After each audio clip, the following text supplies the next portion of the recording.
I'm pulling the trigger. I'm starting a few seconds early here. All right. So it's funny. A while ago, Mike had the TRSLmania event, and he was talking about and he said at the beginning, he was just making a joke. He was saying, all right, so we're going to have 3 hours of an optics debate. And then after the optics debate, we're going to have an arena over there set up where people can infight. And he was just making a joke. But the thing is, that's like literally me. That's like literally what I do here. So anyway, Sean, Richard Spencer said something that was very interesting. He said that before Charlottesville, Yeah. that the alt-right was bulking. It was like bulking up. And then after Charlottesville, now we're sort of cutting. We're sort of cutting the fat after Charlottesville. What do you think about that? Do you think that's a good description of what happened? It's like a bodybuilder building up mass, and then he's like cutting the fat, and now he's like now we're like this lean machine after Charlottesville, after getting all the fat cut from Charlottesville. Well, seems a little bit of a strained analogy. I'm not sure that the all that cutting is actually necessary, and I'm not sure if Richard Spencer is considering himself part of the lean muscle mass or the fat that's getting cut.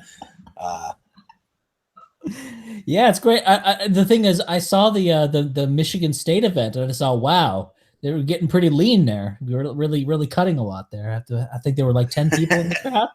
Yeah, it's got some good cutting going on. So it's funny because we have these people. They're talking about it's like we're like the wizards, you know, because there was like years ago, back in 2015, 2016, got these guys. They're finally coming around to stuff that we've been saying like way back. We've been saying, you know, don't do live events.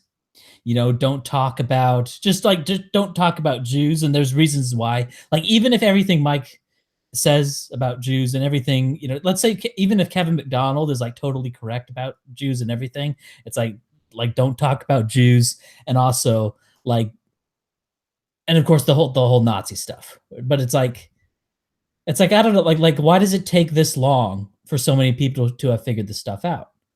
Like why do you think? Why do you think, Sean?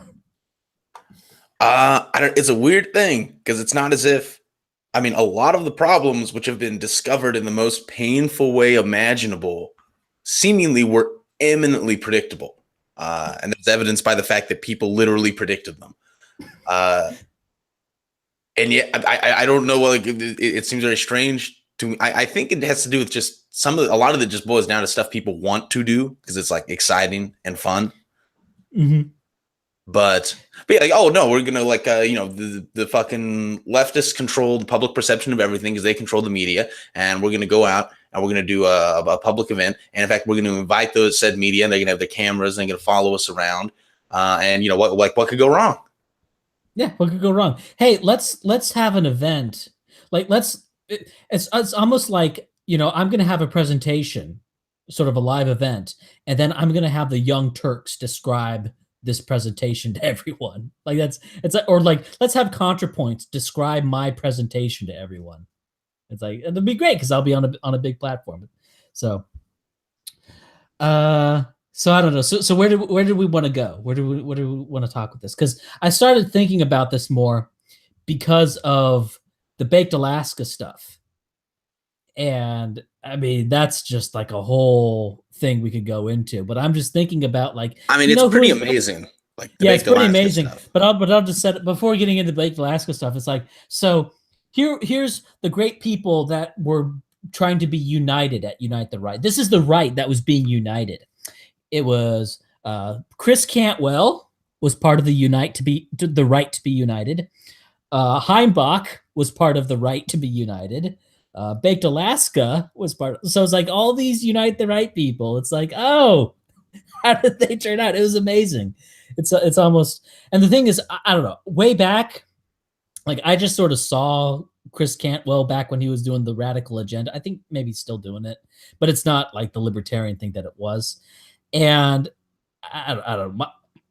I sort of just saw the guy, and I thought this guy is like, there's like something off with this guy. Just like the way his eyes looked and the way he moves and manners. It's sort of like that book Blink, or whatever, where you have like an immediate perception of someone from like very little information about them. I just heard Yeah, all I the mean very there were negative also perception of Cantwell back then. some other very subtle hints that Cantwell might have some be a somewhat problematic individual. Things like abusing meth or getting in trouble with the police for running around with guns and stuff like that. Little hints that maybe Little, could have hinted somewhat at the idea that sure. that inviting him into this is going to be a problem. Right, but like I wasn't even like I didn't even know about any of that. I just remember like seeing him on like a live video stream. I think he had his shirt off. That may be another hint, but anyway. Um, so this Baked Alaska stuff. So people are saying that Baked Alaska was he moved to Los Angeles and he made some new friends in Los Angeles. So what do you think about that? Do you think that was a good move, a Well, bad move? and the impetus behind him moving to Los Angeles is that Baked Alaska wanted to move away from the internet and do more real stuff. And he was talking with Medicare, and he was saying, what have you done in real life, Medicare? Where have you showed up? And it's like, dude, like it's just, I mean, this is a symptom of a much larger, fairly ubiquitous retarded meme that somehow if you it just doesn't make, I mean, it's so dumb on so many levels. Obviously convincing people is convincing people. It's easier to do online than it is in person, in like every way imaginable. It is not like the reason why you want to go do things in person is not because you sat down and autistically reasoned out that this is the best strategic thing to do. It's because you want to LARP as like a warrior and a champion or something like that. It's to get off psychologically. But you know what else I'm thinking? I'm not exactly sure that being in a LA is even going to help you do stuff in real life.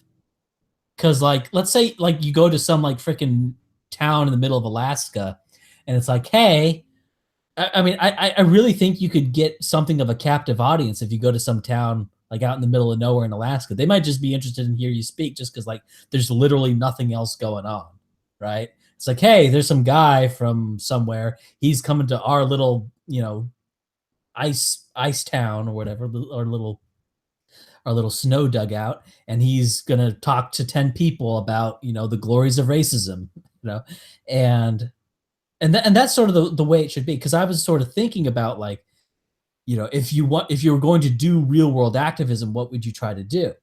And I was thinking, well, like for example, I just to see, I went to the website for like the Rotary Club International, and I don't know if the Rotary Club would be like the best sort of organizations to try to talk to, but it's like, just as an example, this is like one group where they have like little meeting groups all over the country, and like you can see where and what date, and they have discussion groups and stuff. And so I'm thinking, if you were going to try to do real world activism, here's what you would do. You would put together several presentations, maybe like a 10-minute one, 20-minute one, 30-minute. It would be a lot of work. It would be a lot of presentations to put together, and you'd have to sort of memorize each one of them, and they would all sort of overlap with each other, so it wouldn't be quite that hard. And you would have one presentation tailored to this kind of audience, that kind of audience, right? And then once you got all your presentations set up, then what you would do is you would say, hey, Bryant Creek Rod and Gun Club, I would like to have a little presentation there. It's like, how much, would you be willing to do that? And if they say yes, it's like, okay, how much time? They'll say, well, I'll give you 10 minutes. It's like, okay, pull out the 10-minute presentation, and you're talking to a captive, A, you're talking to a captive audience. B, you're talking to real people. You're not talking to fucking college kids whose brains aren't fully developed, who are in like this sort of Marxoid bubble.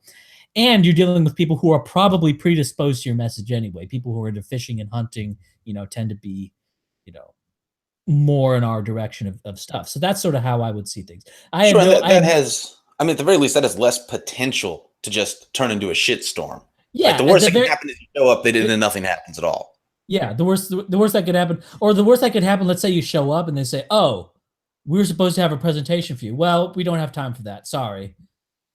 Oh well. But there's also, that's like the worst that could happen. That no one could have possibly predicted, because it turns out that when he moved to LA, he got surrounded with shitty people. Just another thing that no one could have foreseen. Not at all like an obvious thing that definitely would have happened. Wait a minute. Are there shitty people in LA? Are there shitty people in LA?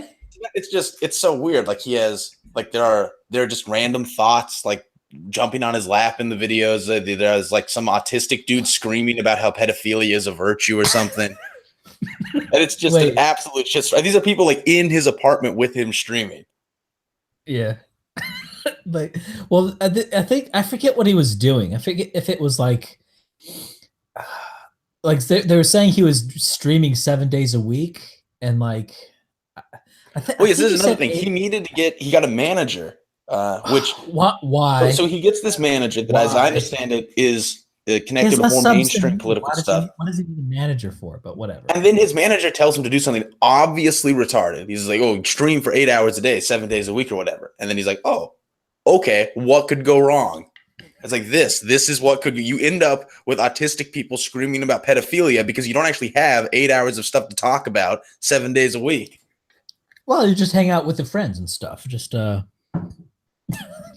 So what was he saying? Was he saying that like, I mean, did he literally just charge out into the room and say, pedophilia is great. I love pedophilia. Like, what was he?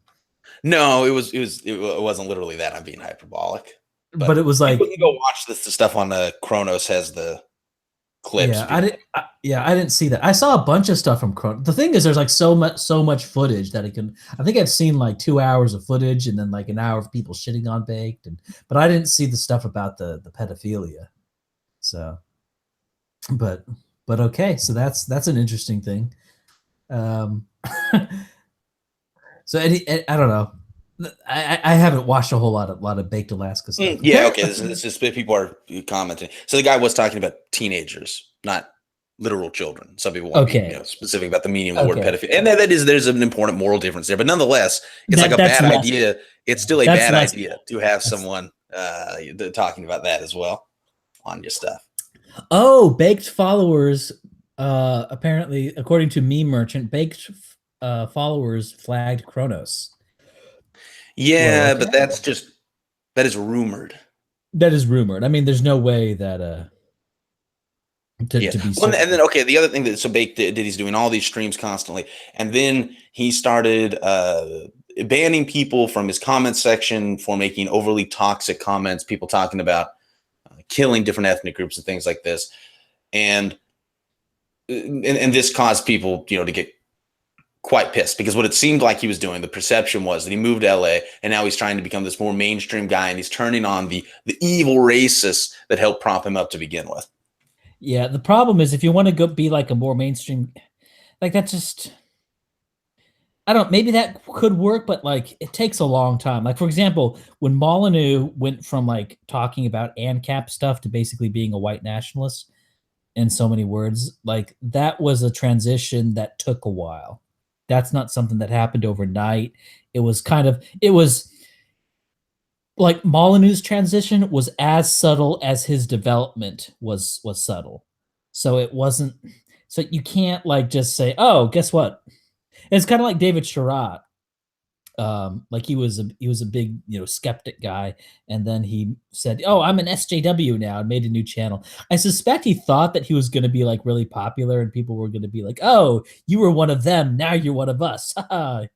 and thought he was going to have a whole lot of friends or something. And then found out, no, like nobody fucking cares. Nobody cares about you, shit rat. But I'm wondering if maybe Baked, I don't know what Baked thought, if maybe he would, I don't think he realizes how painful that transition is. That it's really hard. So a bunch of people are saying that it's not as rumored as I thought it was, and that actually Baked. There's a Discord channel, and Baked Alaska is planning flagging campaigns in the Discord channel. And again, in this list of unpredictable things, Discord material was leaked to the public. I don't know if that's true or not. I'm just hearing this in what people are commenting, but multiple people have said it now. So, I mean, if that is true, then obviously that is what it is. That's pretty dumb. Right. Are you guys going to just talk about Baked for a while? Like, no, and we should not. We should not be talking about Baked for hours or whatever, because that is kind of gay. And he's right about that. But the whole point of this is like the whole we're just sort of shitting on the whole idea of the unite the right idea that they had. And the thing is, the right stuff and Mike, and they've sort of figured it out a little bit. and they're saying that we are TRS G-Tau, TRS going their own way, and that's good and all, but I forgot where I was going to go. Where I was going to go with this. That's good and all, but I think there's a bit of an issue where, like, how to. Well, I don't want to get it. I don't want to get into that here. So I don't know. Sean, do you have something else to say? Save me. I'm dying here. Well, so we Spencer and Baked Alaska, and then we talked about Cantwell. I guess other lessons from Cantwell are like doxing people is bad, as it turns out. Oh yeah, that's another thing. Yeah, okay. Ricky Vaughn, okay. Let's be so. The Paul Nealon doxed Ricky Vaughn, and then Cantwell says he didn't dox Ricky Vaughn. It's just that when the leftist media reached out to him to ask for like pictures and stuff, he confirmed that pictures of Cantwell with Ricky Vaughn were real. Right. Oh yeah, which amounts to he doxed him. Talking to the Huffington Post. Yeah, he confirmed the dox, and I guess I would say with Cantwell, it was with Ricky Vaughn. Basically, what happened is Ricky Vaughn had been on TRS, and he was talking to Mike, and he was talking to Stryker, and he was saying, like, the thing is, Ricky Vaughn before Charlottesville was like an explicit white nationalist in so many words. After Charlottesville, Ricky Vaughn is like, I gotta get away from this stuff. And so he was actually on TRS, and he actually was on Strike and Mike. And he was talking to Stryker, and he was saying, "Hey, Stryker, this TWP stuff, it's crap." And he was like saying, like, all this like full black uniform and like armbands, and like this really puts off a Nazi aesthetic. And Stryker was being like, I don't know if he was being deliberately stupid or what, but Stryker was saying, how is that Nazi? How is an armband Nazi? How is all black Nazi? How is, like, and he was trying to point to any like particular thing, and it was just being like this deconstruction stuff, and it was just dumb. And so, but Ricky Vaughn, what he was trying to do is but the fact that Ricky Vaughn was talking to Mike and talking to Stryker is evidence that I think Ricky Vaughn was still and is still a white nationalist in so many words. But the thing is, he was moved out of the movement, quote unquote, whatever the fuck you would. But I think that's too grandiose a title for this shit show. But he left it because of Charlottesville. And so Richard Spencer saying, "Yeah, we're cutting the fat." It's like, okay, so Ricky Vaughn, like, is Ricky Vaughn the fat, right? The guy. I mean, Ricky Vaughn had during the Trump election, I forget how many followers he had at his peak, but he was pushing narrative. Like, he was pushing narrative better than Bill Mitchell was. Like, this is not like the fat, and this is something that's very serious. And it's not just like, oh, don't fly swastika flags and stuff. And I'm thinking, you know what? How about don't even think that? You know, because people say, oh, it's optics cucking, Ryan. You're cucking on all this stuff. And I'm thinking, like, I don't believe this stuff. You know, I have a pretty good understanding of history, and I don't think Hitler was the good guy, right? Like, I literally don't believe it. So when you say, "Oh, you're cucking by wanting to kick these people to the curb, or kick these sort of ideas to the curb, or kick like Seige culture to the curb," it's like, no, I literally don't believe any of that, right? And to tolerate it would be cucking for me, right? To tolerate this shit would be cucking. And yeah, anyway, so that's just yeah. what Then I guess I mean another. I can't. Well, it's just endless. Like, you also have the whole, like, he's working with the FBI, and he says he's just going to inform on the leftist people, but it's like, can you trust Cantwell to not betray people on the right? Well, no, Cantwell is now literally known for helping dox an important right-wing person. Right, and what's obviously not. And what's he gonna do with Antifa? What's he gonna do? Oh, he's gonna dox them? Like, I guess he's trying to help the FBI build like cases against them because of things they did at Charlottesville or something. I guess. Cantwell's just a giant clusterfuck. And the thing about Cantwell, so the important lesson, I mean, like, the life lessons to draw from Cantwell are not things like don't use meth, don't dox people, don't talk to the FBI. Like, these are things that most people just should know. The lesson is, when you see people like that, though, like, don't associate with them. Step away. Like, because if you bring them in and put them, this is what happens. This is predictably what happens. Yeah. Yeah. So, and it's predictably what happens. And one thing I also kind of notice, like, is people who are obsessed with Jews, they like lose their mind. And now, first off, I mean, we saw this with Nealon. Like, he seemed to be a pretty normal guy, and then he got red pill. He got red pill overdose, and learned too much stuff about Jews, true or false. Which, you know, I don't, doesn't really matter for what I'm saying here, but whether what he learned was true or false. You know, he got too much information, true or false, about the Jews, and lost his cool. And that's one thing I've sort of noticed, is that people who tend to be really into Jews, those are the ones that, you know, fuck up. Those are the ones that lose their mind somehow. That's true. And I mean, in part, this is just going to be because who is going to really get into Jewish stuff? Now, obviously, there are exceptions. So we're going to, you know, we're talking about averages here. But in general, that's going to be people who don't care very much about being, you know, social pariahs and things like this, people that are maladjusted to begin with. And so it probably selects for. But also, I do think there's a bi-directional thing going on, because it seems to me that people I've known, and Nealon is an example. I don't know him at all, but he's just an example that did this publicly, but became more crazy as the result of getting really into this stuff about Jews. Right. And I don't know, people, it seems to be something, maybe it's just because of how taboo it is. You're not supposed to think about it at all. It's one of like the ultimate taboos to a degree, but people become obsessed with this stuff in a way that they don't become obsessed with, say, black people having a lower mean IQ. Right. It really gets in their head in a strange and cancerous way. Right. Yeah, I don't know. Yeah, and I like, don't you could be on paper. It should be possible for people to say, like, yes, Jewish people, as it turns out, they have, because they're like immigrants everywhere, they have problems with like nationalism, and they're quite intelligent, so they're overrepresented in elites, and they're a little above average in ethnocentrism, and these are just dispassionate facts about another ethnic group. In theory, you should be able to talk about that the same way you talk about standard deviation difference in mean IQ between blacks and whites, but this is just not what happens for reasons that I don't really understand. Right. Well, I think part of it, like with blacks have low IQ, or blacks are criminal, or blacks vote for the third world, that's all like out in the open, and you can like see it all. And it's like really in your face. It's not hidden. And as a result, there's not a whole lot of room for imagination about other, you know, big racial groups. Like, you can talk about Hispanics and what are the traits of Hispanics and what are they doing.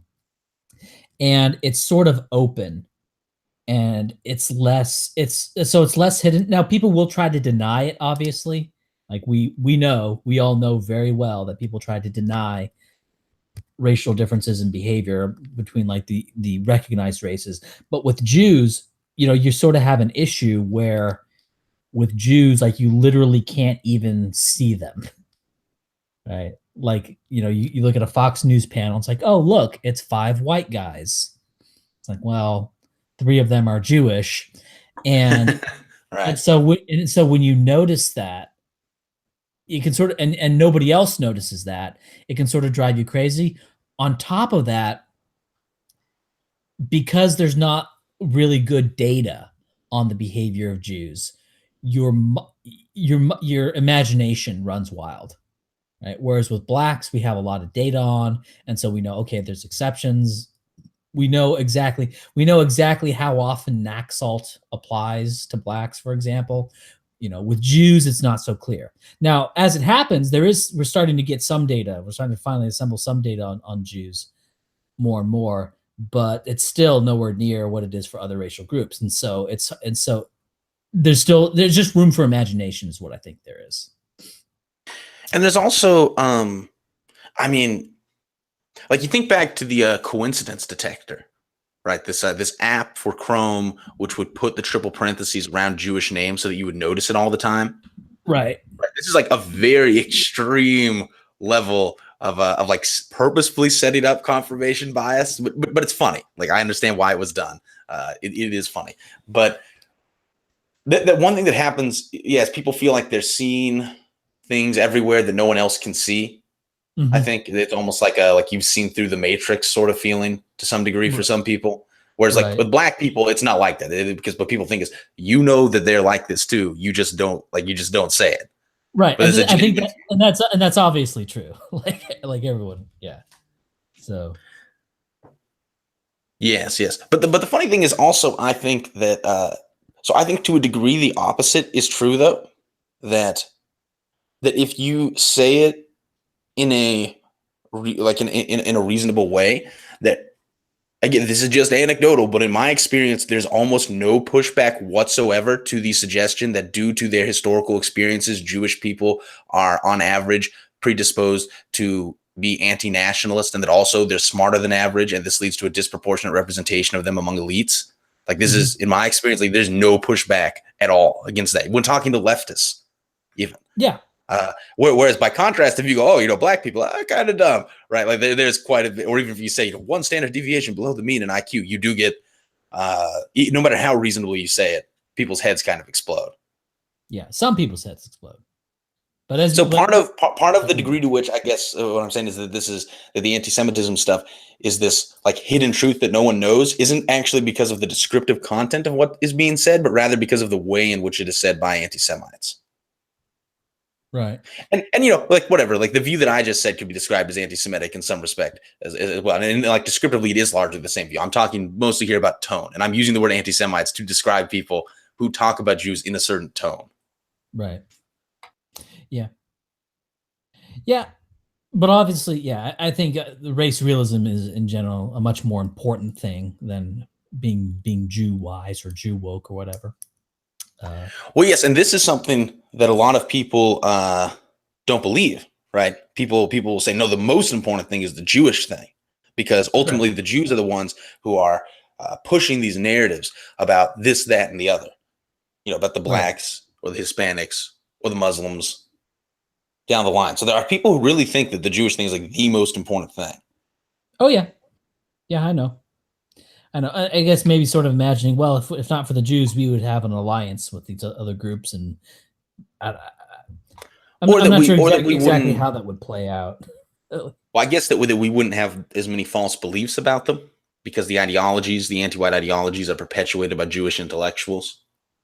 Yeah, perhaps. That's like, okay, say that's, and we could get into the weeds of empirically how true that is, and a lot of people overestimate, I would say, the role of Jews, and well, a lot of anti-Semites do. People in general underestimate, right? But regardless, it's sort of like the problem is anti-white intellectuals writ large, right? And so you can argue against those people without obsessing over the fact that some of them, and I think it's something like a third of them, tend to be Jewish. Yep. Yeah, and that's something that I've said before. It's like, look, you have all these things that people hate. You know, people generally hate the party establishment for the Republican Party. They hate the banks. They hate the fire sector. You know, they hate the Chamber of Commerce. They hate Bill Kristol. You know, they hate the neocons. Like, you know, people generally hate the media. You know, the general public has a negative view of Hollywood and like entertainment media in general. It's like, well, look, like, you know, it's like, what more do you not? What more do you want? What more do you need? Like they literally hate all these things. Like if you're anti-Jewish, if like let's say you're a person and all you want to do is like take out the Jews in whatever way. Maybe you want to exterminate them, or at the very least you want to remove them from power. Let's say that's your goal, just as a thought experiment here. It seems to me that it would be a much more effective way to take out the Jews by simply hooking onto a lot of stuff that people already hate. Like if that's your goal, if your goal is literally just to take out the Jews, you don't care about anything else. You just want to take out the Jews.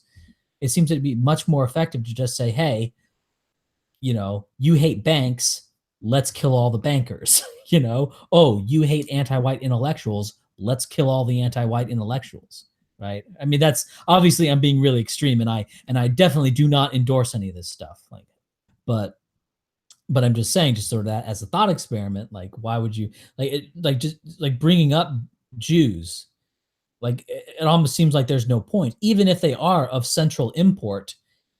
The moment you bring up Jews, it's like now that's like, okay, now you're one of those people. You're one of those people that talks about Jews. When it seems it's so much easier to go with use the what's it called, the jujitsu or judo, whatever, go with the energy of the political movement as opposed to fighting against it. So yeah, and I mean, and obviously the problem with Jewish people, let's say they're overrepresented among anti-white intellectuals, right? Which I mean, to some degree, they surely are. It's just a question of the degree of overrepresentation. The problem fundamentally is still with anti-white intellectuals. And so if you like have a way to deal with anti-white intellectuals in general, then and maybe you bring, like, the thing is, if you could make it not something you're obsessed with, then I do think you could bring up as one point, oh, by the way, this person, has there's an ethnic interest component to this because they are Jewish. But it doesn't turn into like this thing where you're just screaming about the fact that they are Jewish, or you make it a central piece or something like this. That does not come off well in any context. And it's not, like I say, it's not helpful. If the goal is to stop anti-white intellectuals, that is not helpful in doing that. Yeah. Well, I go even further and I say, if your goal is to just stop Jews, it's not even helpful. Like if your goal if your goal was to just defeat Jews, it wouldn't be helpful to name the Jew, as they say. So I guess we're all in agreement on that. What else were we going to talk about? Well, and one thing I would say, I guess as well, because you're occasionally reading the comments and people are like, this process by which you become aware of Jewish people and their overrepresentation, and then you look for and you notice whenever you see Jewish people who fit the stereotype of being in an anti-white intellectual position, leads to a dramatic overestimation of the degree of overrepresentation. People are saying, all the anti-white advocates, basically all of them are Jewish, and all of the pro-white people are not. And that's very obviously not true. This is not like this is not even an open question. This is just self-evidently not true if you pay attention to who people are and who says what. And yet there are people who really think this because of the way in which they're looking for patterns as a result of this being so based on like vague historical analyses of things, as opposed to the sort of social scientific data that tends to inform discussions about Africans and East Asians and the other racial groups and ethnic groups that we like to talk about. Yeah. I don't even understand Faulk's view on this. Just let them dominate? Like, no. Okay.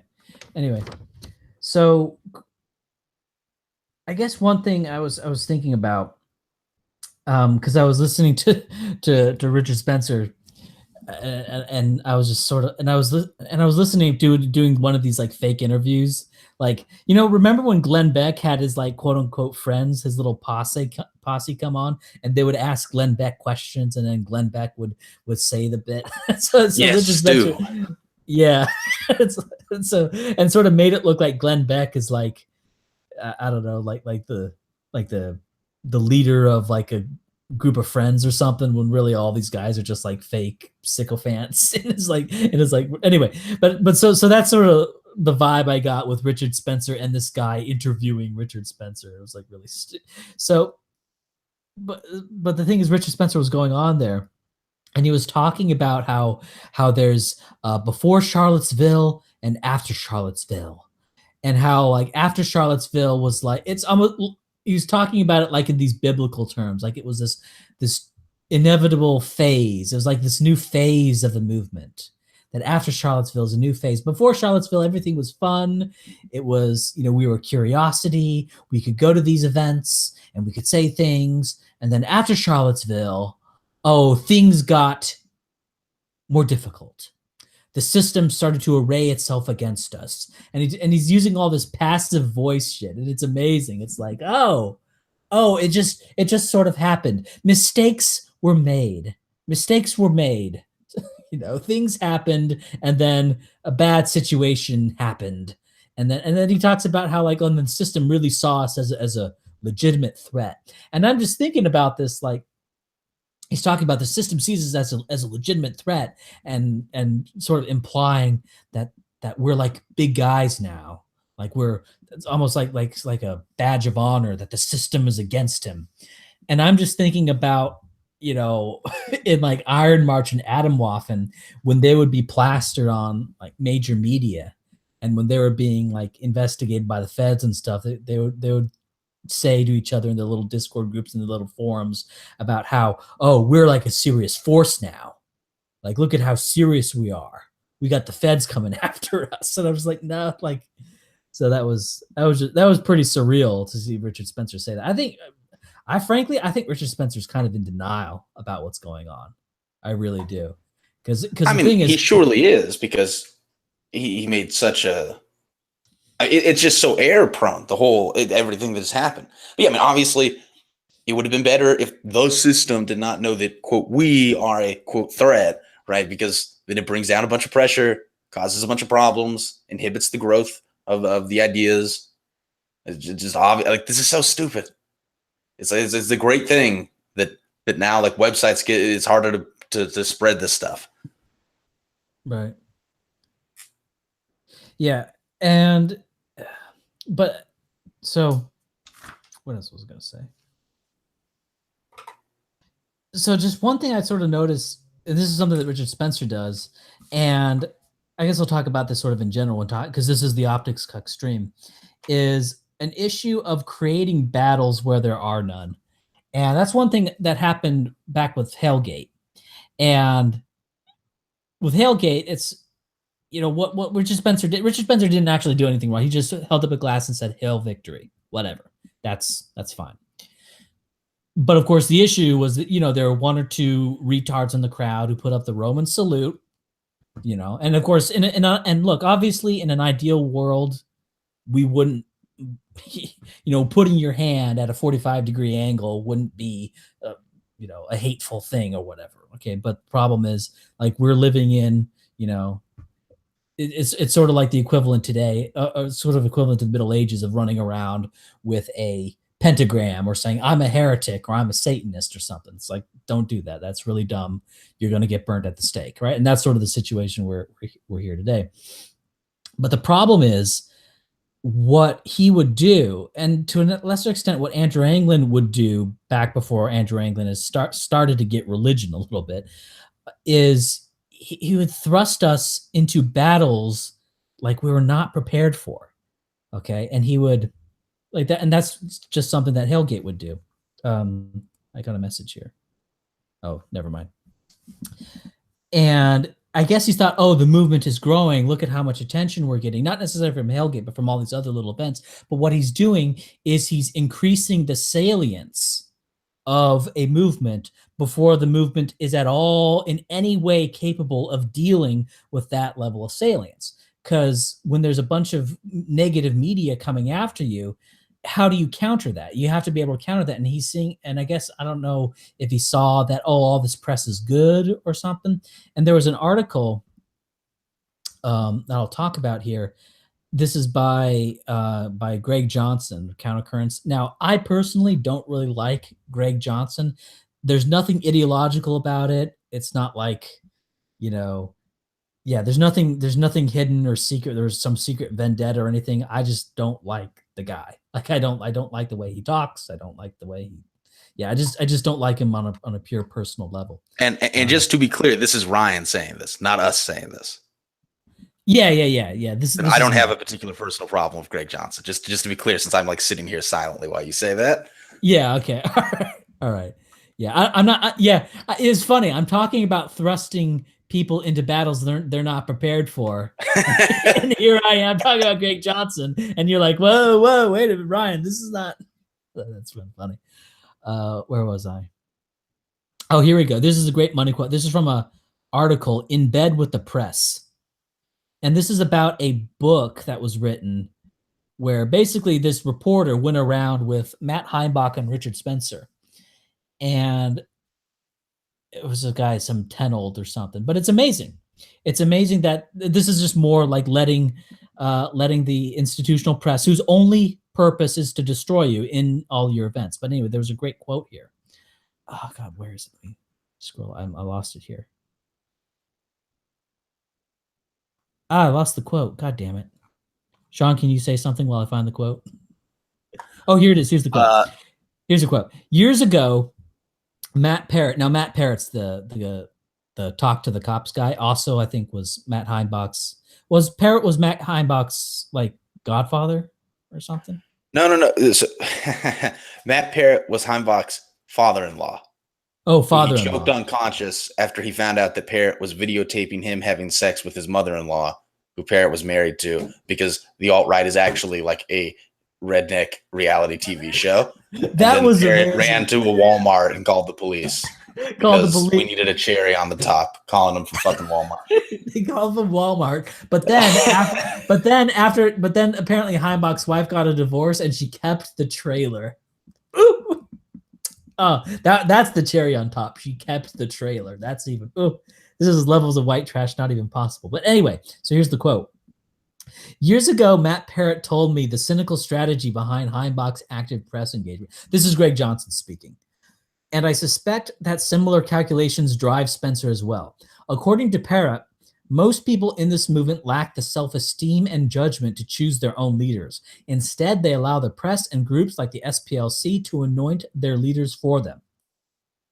Therefore, if one wants to become a white nationalist leader, one must court the press and the SPLC. How does one court the press? By giving them what they want, of course, by fulfilling the stereotypes that advance the enemy's narrative.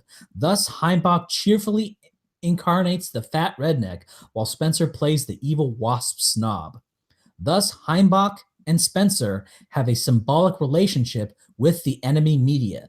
The media love Heimbach and Spencer because they help cast white nationalism in a negative light, and Heimbach and Spencer love the media because they believe it will elevate them over their rivals in the movement. Neither side has an interest in respecting white nationalism, in representing white nationalism in a way that might actually resonate with the white majority. This is according to Greg Johnson. I think Richard Spencer maybe is not quite like that. I don't know. It just looks to me that's literally what Heimbach was doing. And I guess I'll say, even if it's not their strategy, even if they didn't intend to, even if Richard Spencer did not intend to put on sort of the waspy airs to look like, to play the role of that snobby kind of person, he did. Like, even if it wasn't his intention, that's what he did. And that's sort of why the media. Yeah. Well, that I don't know if that's the only reason the media sort of targeted him or singled him out. Obviously, the NPI putting himself in public, but it's right. He ends up playing that kind of role, and this creates sort of a problem. And this creates a problem. I'll look at this comment from Stephen James, that you can get an individual who can gain salience, who can become a salient figure by acting a fool. And so he will gain traction and become like a media figure. And then some people will see who he is, and then they'll sort of follow his, like Matt Heimbach was able to, parlay his appearance on TV into forming the traditional or trad youth as it was before. And then it became the traditional Workers' Party. So he was able to sort of parlay that into, and so you end up having a situation where, our enemies define our leaders. And in the olden days, back before the internet, that happened all the time. And so, you got, and the thing is that they can only do it to a certain degree. The leaders have to be semi-plausible figures. They can't just be like, hey, they can't just find some hobo on the street and say, hey, guess what? You're the leader of the white resistance or whatever. But yeah, so I don't know, Sean, do you have anything to say? Well, I guess another thing, Spencer is also, I think, I first I get the traditional Workers' Party, what an intrinsically horrible idea. This weird affinity with National Socialism. But setting that aside, also another thing to say about Spencer is that he has some bizarre problem with I don't know how to say this in a way that doesn't sound insulting, but with facts. And the thing is, he has expressed this before, that he's shit on the sort of race and IQ stuff, which is okay. And this, to be fair, this is a little weird because he also, of course, helps run Washington Summit Publishing, which publishes lots of books on race realism. But then when he does talks, he shits on the idea of talking about these things and says that people aren't going to be convinced by these boring facts. And he generally, I think he has some weird aesthetic vision of what he wants to do in the world, of being some like inspiring great figure of some sorts that I think is just not like, it's just not how it's going to go. And in fact, like to the degree that things are going to succeed, autism isn't going to be the only thing, but autism, by which I mean race realist stuff, is going to have a significant part in it. Well, yeah, and then we've said this before that all the race and IQ stuff, it's super effective. First off, it's something where the downside is not very big, because at most you could say, oh, this person is kind of racist for knowing all these racist hate facts. But at the same time, there's a pedigree to it. There's a kind of pedigree to it with like real academics. Like people love to shit all over Rushton, but guess what? Rushton was the author of the best-selling college psychology textbook at one time. Sean, do you remember? He was the author of a fairly well-selling one back in like, but to be fair, that was actually before he did the race stuff. That was in like 1980. That's what I mean. So, but the thing is, obviously, once he did the race stuff, then it's, oh, we don't want to publish you. But the thing is, the fact that he was able to do that beforehand, that's like he's a bona fide academic. Same with, Richard Lynn. And there's a whole bunch of HBD people coming up the pipeline right now. Like it's, once these sort of big names are kind of dying off, but once they die off, it's not like it's going to be over. There's a whole bunch of guys. In fact, the actual research being done is far more profound than I think anything that Rushton and Jensen did. Although it's kind of hard. No, I shouldn't say that because it's hard to compare. It's apples to oranges. But it's still going, and there's a whole lot of like academic undergirding stuff to race realism and HBD.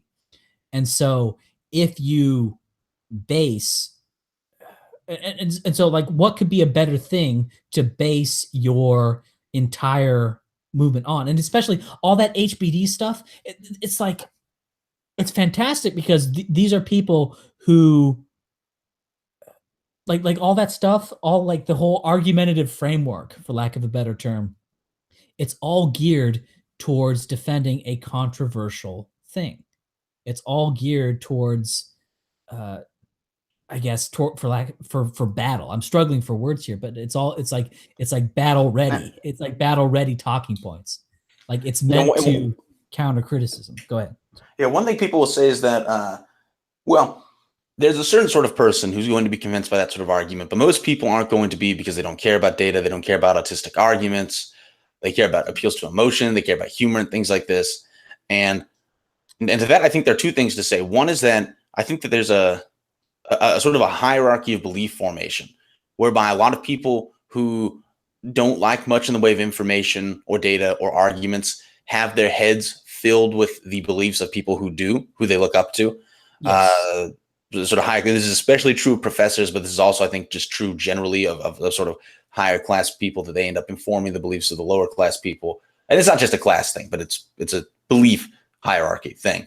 And that the sort of arguments about race and IQ, it's true that there's a certain group of people who just don't care about that. But those people, I think, not entirely, but significantly do get their points of view from people who if you go higher up the hierarchy enough, do care about that sort of thing. And so that's one thing to say about that. Another thing is, yeah, it's true that there should be media aimed at like different sorts of people, but at no point is like the correct form of that media going to be, some of the like weird rallies and Nazi uniforms and stuff like that. Right. One thing I will say about the race and IQ stuff, like for example, the whole crowd event, what ended up happening, you could say, well, the crowd event, like there's different levels of things of there's different levels of the fight.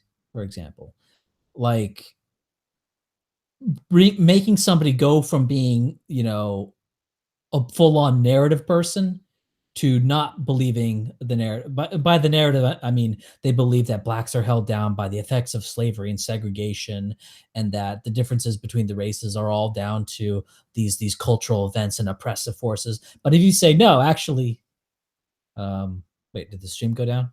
Oh no, it's up. Okay, actually, it's about these are genetic differences, and if they go from that, even if they don't become like a white nationalist, they're still like way better. Like there can still be massive improvements all across the spectrum. And even if you're not shifting them all the way over to, taking their own side, they're still, if you can move them from being anti-white to not anti-white, I mean that's a big improvement, right? And that's good. And that helps, the ultimate, whatever political goals you want to. So like there's multiple levels to operate at, and saying, oh, this race and IQ stuff, it's not going to convince someone to be a white nationalist. Sometimes it does. I mean, it certainly did with, I guess me, and with Sean, like it certainly did for us. For some people, it will, and frankly, those are actually going to be okay. I'm just going to say it. Those are going to be higher quality people. Uh, Well, yeah. Look, if you were actually, I mean, if your worldview was actually changed by like some skinhead screaming about Jews or something, then you're probably a moron. in fairness, Richard Spencer doesn't advocate that. In fairness, he doesn't advocate that. So, and I mean, he goes to these events like all suited up and Yeah, says a yeah, lot yeah, of that's true. I mean, I platitudes. wasn't talking about. We've talked about a range of people here. Yeah, yeah. I So wasn't specifically referencing Spencer.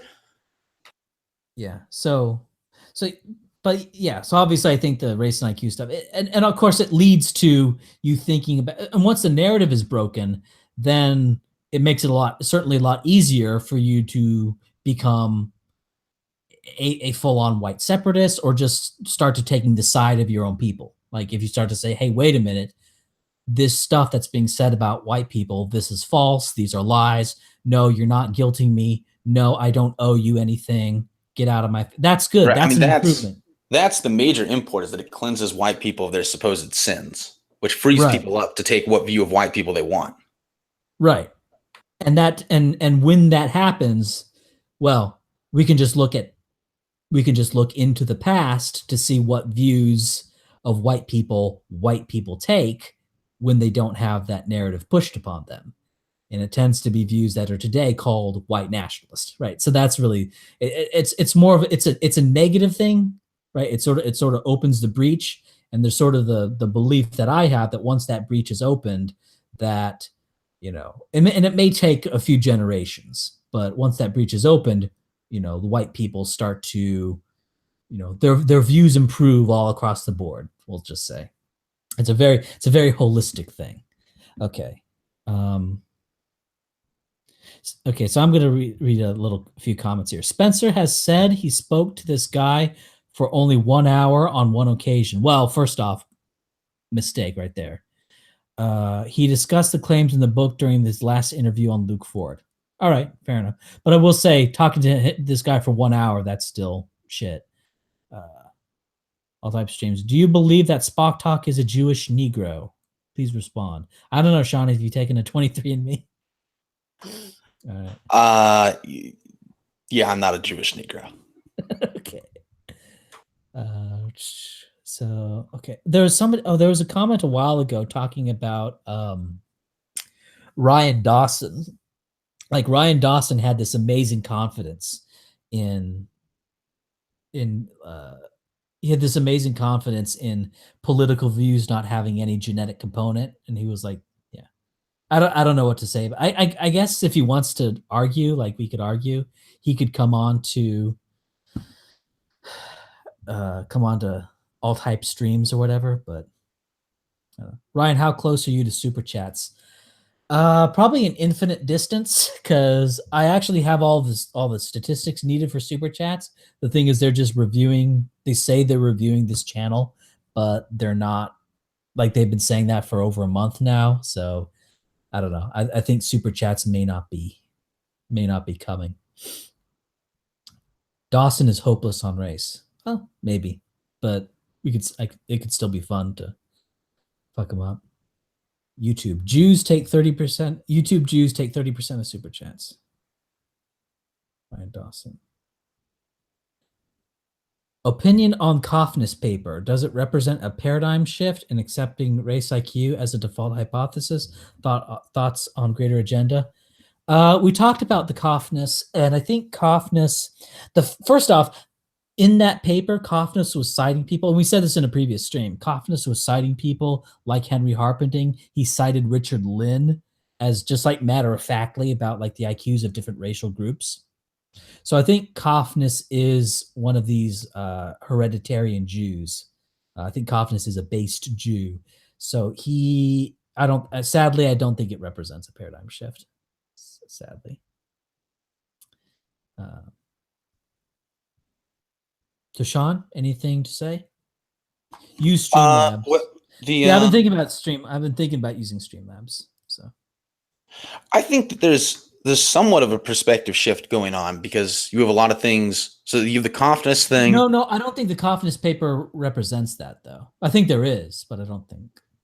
Well, I think I think that it is symptomatic of it, certainly, that it got published because it got published in a fairly reputable journal, just saying, oh, well, the default should be genes and environment.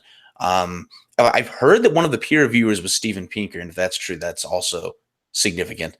And then you have that going on. You have the Sam Harris thing going on. You have one of the most important things, I think, was Richard Hare, who is the lead editor of the journal Intelligence, which is the most important sort of journal on intelligence research. And he wrote an article on the Sam Harris stuff, defending specifically the default hypothesis on the black-white IQ gap, that if we don't, given the heritability of intelligence, and well, we know what the default hypothesis is, genes and environment sort of thing. Yeah.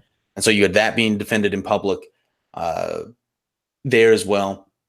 And then, I mean, Molyneux is, he's doing more IQ stuff like he has been doing, and on ever more sort of centrist streams and things like that. So I think it's becoming more normalized. And even talking about Jewish people, the Kaufman's paper perhaps represents a shift there as well. So I think there's a good movement in that direction. And then it's sort of funny because you can imagine a world in which sort of race realism is normalized, but if it was, depending on how unwilling they are to optics cuck, the alt-right still would not be normalized. Right. And that would be very interesting. Well, at that point, it's like, what exactly is the point of alt-right? Now, one thing I sort of think, and this is where we may get a little bit of disagreement, but I think if you have a movement, this is sort of me doing my little thing. I think having the term nationalist or right in the name of your thing is marginalizing. Because what do you gain by saying, oh, we're a right movement, we're a right wing movement? What does that get you? Like what does right get you? Well, I mean, maybe it gets you. I think it's a polarizing thing, right? Because people on the right are going to probably increase their affinity for you. People on the left are going to decrease theirs, would be my guess. Sure. So, yeah. So I guess, and so it polarizes, but I don't think it'll gain you anything because,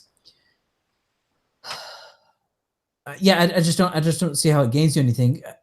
I mean, I guess if you're having trouble sort of mobilizing support for what you have, it would. But like, for example, from our point of view, like if we're doing stuff on the internet, like the amount of initial support that I'm going to have is going to be very much tied to how big my YouTube channel is. I mean, that's just the truth of it, or how big my Twitter is, how big my YouTube channel is, and like the Discord, the Facebook, like it's going to be tied to that. It's going to be tied to those like real physical, well, not physical, but you know what I mean? Those sorts of things.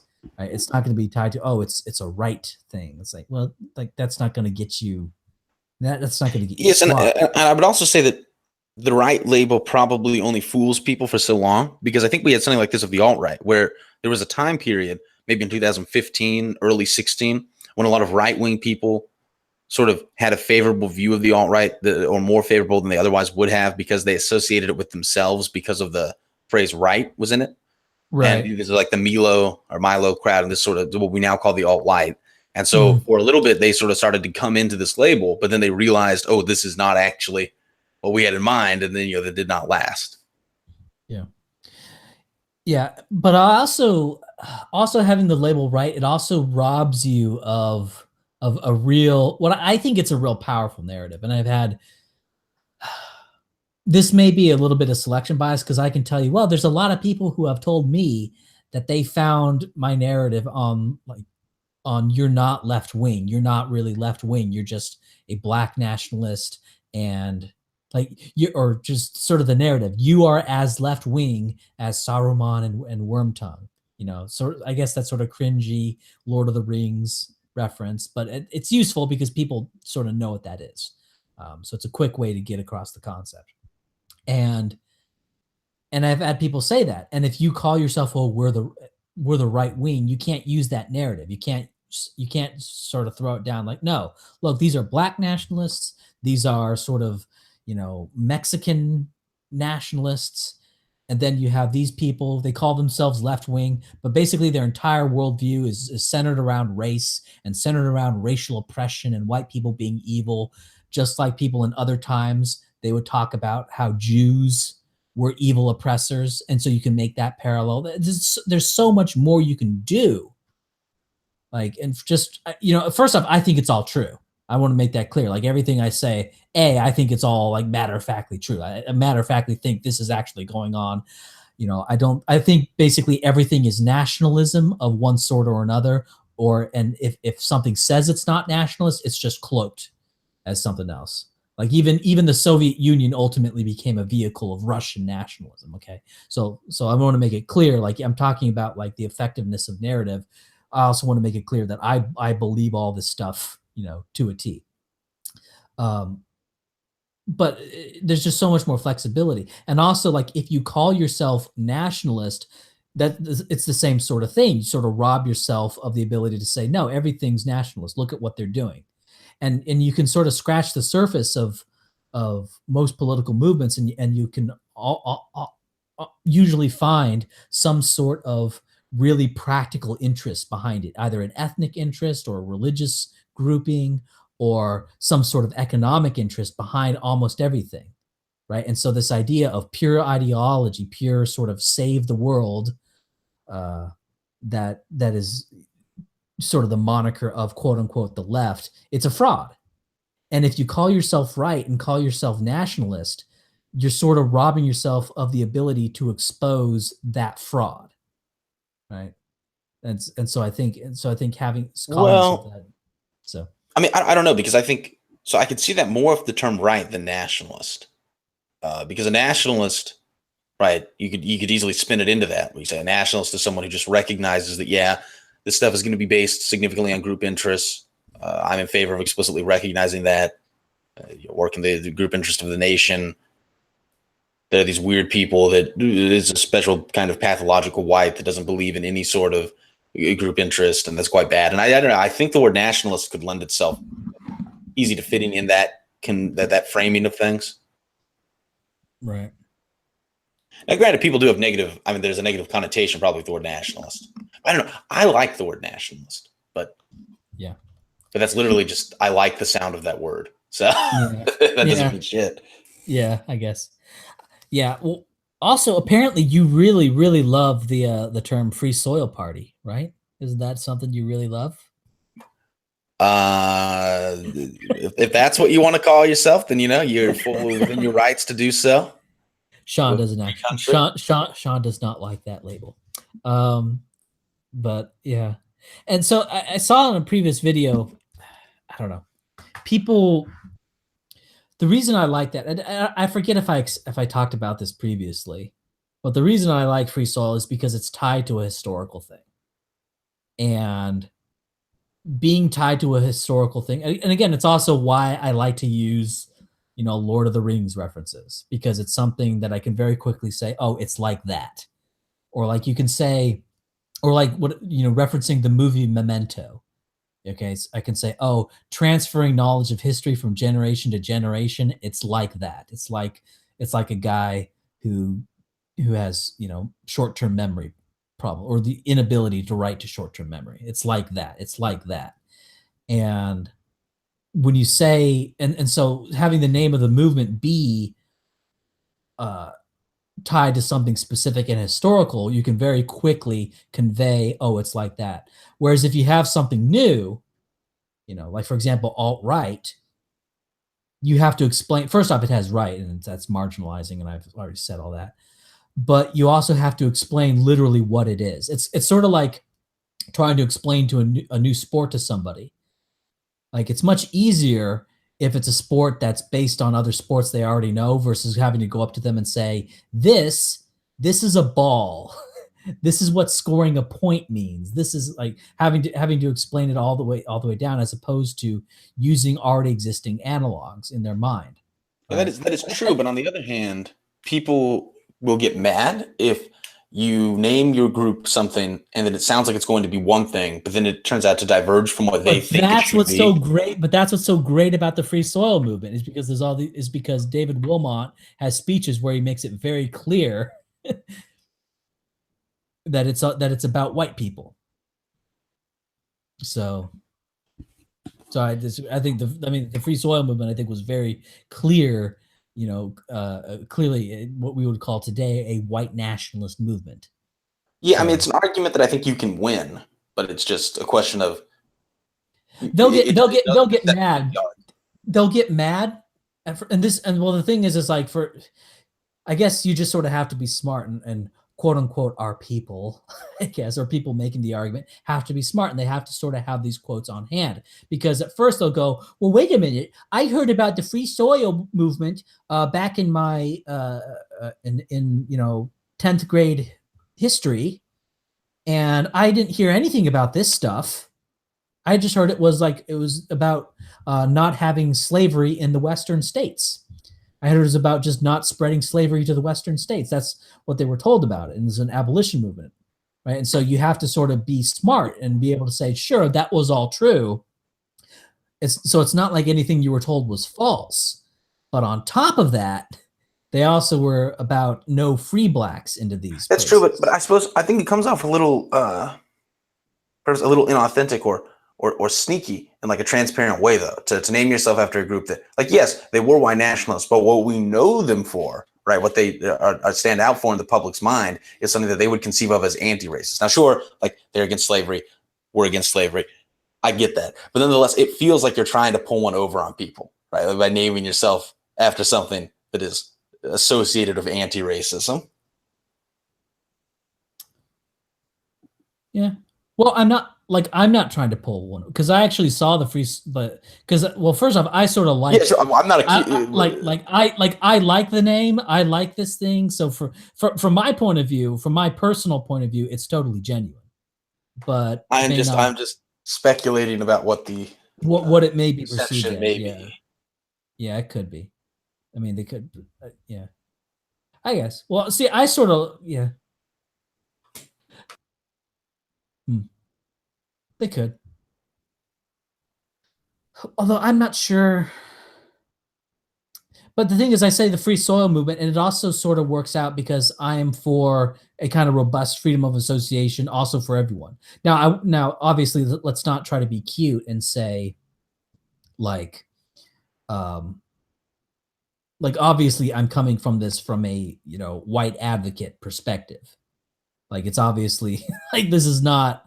And obviously it would be very inauthentic to try to like say, no, this is a purely sort of rainbow coalition right from the start. No, obviously it starts from a white advocate perspective. But the free soil movement was a movement from a white advocate perspective, and it also happened to be anti-slavery.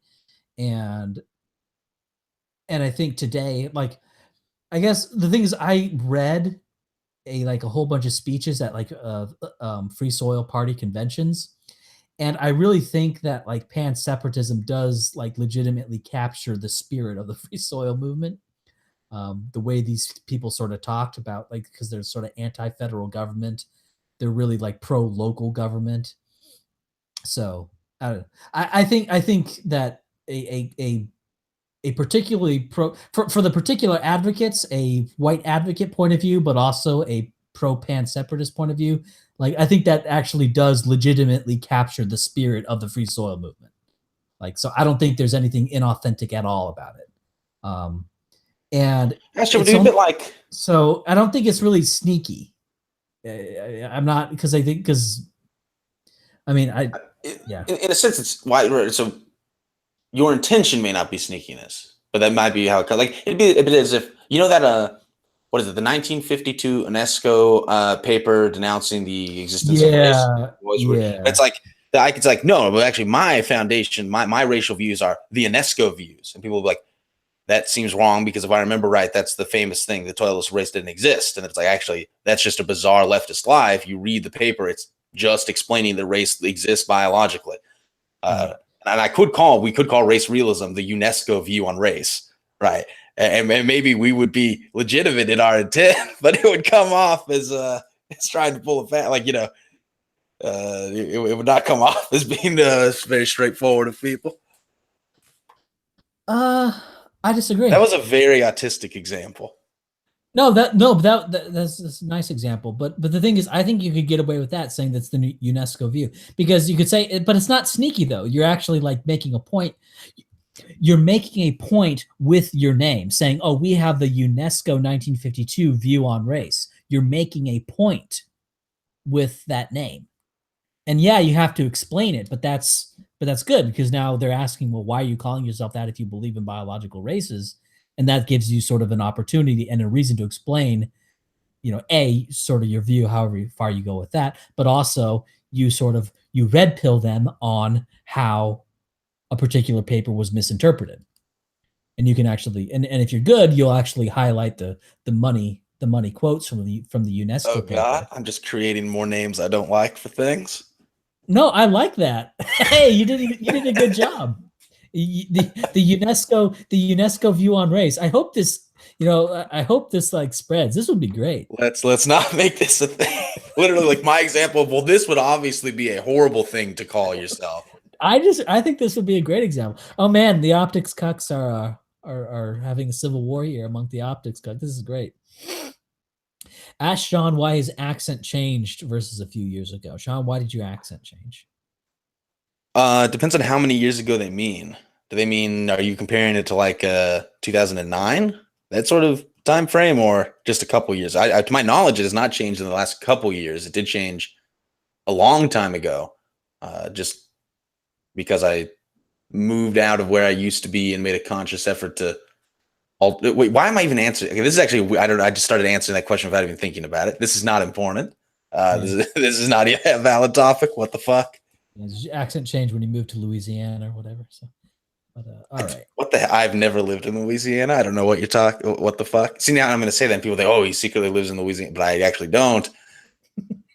Whatever. This is suddenly degenerated into weirdness. All type streams. Are you reading these? Kind of. I'm kind of I read them like when I don't have anything to talk about. The Free Soil Party is awesome as a reference point. All right, the chat has spoken. Okay. You could do a poll. Not on the chat. On Twitter. I don't know if I do a poll, people may want like really stupid names though, like names that suck. Like they may want that, like their favorite name might be the Right Wing Nationalist Party. Like might win, which is like yes. The Kill Blacks Party. Yeah, the Kill All Blacks Party. Like the problem is like here, like I like on this stuff, like I really think that my farts smell good. Like on this stuff, I think that I know better than everyone else. So that's that's why I won't give a poll, because I think I know better than everyone else. Thoughts on the Nordic? I have no idea what that is. Is an optics discussion complete without discussing Identity Europa? I don't know much about Identity Europa. I have a vaguely positive impression of Identity Europa. I know they do a lot of Flash stuff, and they like put a statue in a hijab, and that was pretty good. So, wow, Ryan, I never knew America's inherent problems lay with race. I'm just a simple cowpoke. Never really considered any of this. Well, that's good. And consider your mind blown. Consider your That's mind what we're blown. here for. Yeah. Hitler was never great. LOL at optics party. I like it. Sean is a Louisiana spy from the bayou. Oh my God. Sean from the bayou. Ryan, people telling me that the Minnesota study can be refuted on the basis of different adoption times. Look, you know what? Here's how you do it. First off, those people who are bringing up those things probably don't want to be convinced. Like the Minnesota transracial adoption study is a blowout study. There are issues, but the thing is, Sandra Scar set up that study specifically to show. She set up the study trying to prove equality. Okay. And as a result of that study, she stopped being what was she? A psychologist? She must have been a psychologist. Well, she remained a psychologist. No, she didn't. She became a coffee farmer. She went to grow coffee in Hawaii. Because of the study? Shortly after. It was only like a few years after. Okay, well, I've not ever heard that was like causally. Well, okay. All right, whatever. But apparently she's pretty successful as a coffee farmer in Hawaii. But she was successful as a psychologist. She was the president of the Behavioral Genetics Association. Sure, I'm not saying she wasn't, but I'm saying she may have lost her impetus as a result. But anyway, but that's not relevant to the study. Basically, you could say that there were some environmental differences in there, but the thing is, the study was designed to prove equality between the races, and it was supposed to be like the knockout study to show this. And so they had a larger sample size than all the other studies, which is kind of pathetic given how small this was. That Minnesota transracial is probably the best conducted transracial adoption study, and it was longitudinal. They measured them at age 7 and age 17. And the thing is, Sandra Scar thought that the environmental disadvantages that the blacks had, that the adopted black cohort had, was so marginal that it wasn't going to matter. And it's only after the fact that the results did not show equality that she then went, oh, the adopted environments weren't the same, and that's why the results were what they were. In fact, at the age 7 testing, Sandra Scar, when the race gaps were very small, I think they were in the margin of error, Sandra Scar wrote that the results were actually evidence that parental environment, and she was basically arguing that the age 7 results vindicated the environmental hypothesis. But then by age 17, the racial gaps had grown to close to the normal population gaps, and that's when she brought up the problems of the study. That she only brought up the methodological problems of the study in the age 17 write-up on it, not at the age 7 write-up. And so it's just convenient. It's just a convenient excuse. That's what I'll say about the Minnesota thing. As Sean knows anywhere. Worski has 4,000 viewers who are too stupid to know that this is on. Yeah, we actually do this stream at like the worst time, don't we? like we. I mean, I don't know. They just do their streams throughout the week, though. Yeah, well, no, I mean, I'm saying the time of day. Like we're like directly competing with Worski with this stream. Well, I mean, they do it the only sensible time to do a stream, though, right? Which is in the late evening. Yeah. Right, what else are you going to do? Well, the thing is, I think we sort of compete for similar fans is a problem. So, oh well, I don't know. It's fine. Like the videos, once they're up, they get like 5,000 views. I think. I haven't checked, but they get okay views. It's fine. Also, this channel's not like a really big channel. This is just a chat with Sean and Ryan. Oh, got some questions here. Now, in terms of the transracial thing, though, there is, I think, if I remember right, there is a relation such that kids who are adopted younger end up better in their cognitive development, but I don't think if you control for this is like based off memory from quite a while ago, but I think that if you sort that out data wise, the result basically still comes out. But with the transracial adoption study in general, it's like most results in psychology don't replicate. We don't have a replication of that. The sample size isn't huge. Like I wouldn't put a lot of faith behind that sort of thing. If you're trying to use the transracial adoption study to do a socioeconomic status, then I would suggest just dealing with the socioeconomic status stuff. And people say, oh, what about the family culture? But you look enough into this socioeconomic stuff, and they get at the home culture. They do things like the home inventory, where they go in and measure the level of cognitive stimulation in the home environment and include that in their index of socioeconomic status. And so that sort of stuff, I think, is on more solid ground than the adoption study. Although I don't know, I say that like intellectually it is, persuasion wise, maybe the adoption is better because it's somehow, I mean, it seems to be something that people find extremely persuasive, even though I don't think it actually is. So yeah, well, it's because it's so simple. It's like, hey, I mean, it's because what people are looking for is they're looking for like a Truman Show. They're looking for, take them at birth, put them in the equal environment domes, where like the same weather, same everything. They're in like equal environment domes, like cut off from the rest of the world. That's what they're wanting. And the closest you can get to that is what they're going to gravitate to. And so that's why they sort of like the idea of a transracial adoption study. But the more in theory, they would be great if we had a meta-analysis of a bunch of these things, and each racial group had like hundreds of participants and stuff. Then it's like, yeah, this would be fucking. And actually, there's something to say about that, is that we should have that. There's no reason why we don't have that. Not a good reason why we don't have that sort of thing. Transracial adoptions are rare, but you know what? So are fucking adopted apart monozygotic twins. And we have tons of research on that. Right. So like, we have research on rare things. I think this is okay. This is me like putting on a bit of like an autistic conspiracy theory here, but I think that the way the Minnesota study turned out incentivized everyone else to not do one of those studies ever again. Because think about it, the Minnesota study, it started in like the 70s, and that's the most recent big thing we're talking about in terms of the transracial adoption literature. It's something from like 30 years ago. That should not be. Yeah.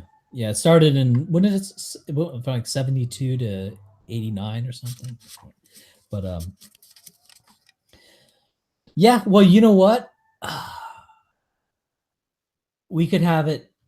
It was funded by the Pioneer Fund, and I think what happened is basically the fact that the Minnesota Transracial Adoption Study had to be funded by the Pioneer Fund. I think is evidence that even back then, these researchers kind of knew. They knew that what they're saying wasn't true, and that I think Sandra Scar may have been, at least at that time, naive enough to actually believe that these race differences were not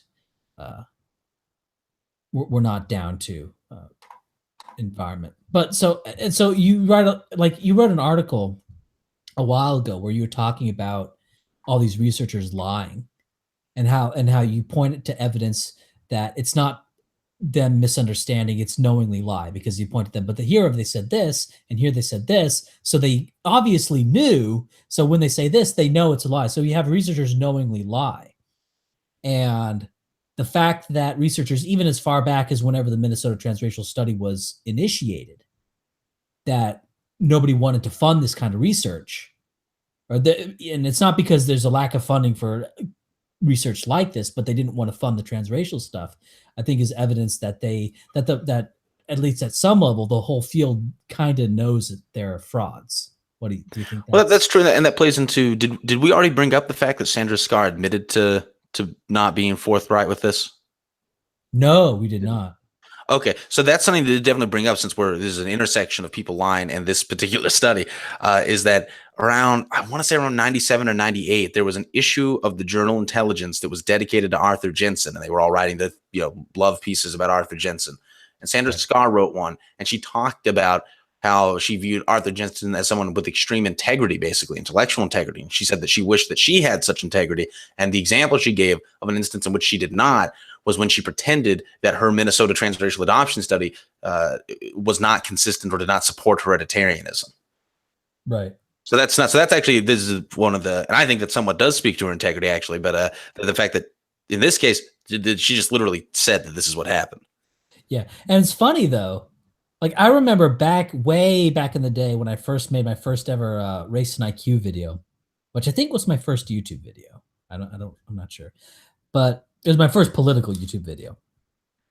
And I remember posting just the table from the Minnesota Transracial Adoption Studies. Just, oh, obviously this supports hereditarianism. Clearly, like how could you look at that and come to any other conclusion?